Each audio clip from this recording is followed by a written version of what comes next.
Weather Service has issued Tornado Watch number 424, effective until 8 p.m.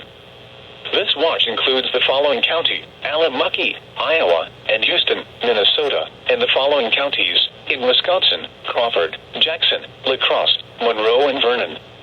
Remember, a tornado watch means the conditions are favorable for the development of severe weather, including tornadoes, large hail, and damaging winds, in and close to the watch area.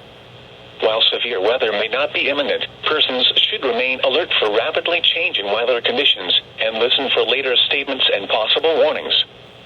Stay tuned to NOAA Weather Radio, commercial radio and television outlets, or internet sources for the latest severe weather information.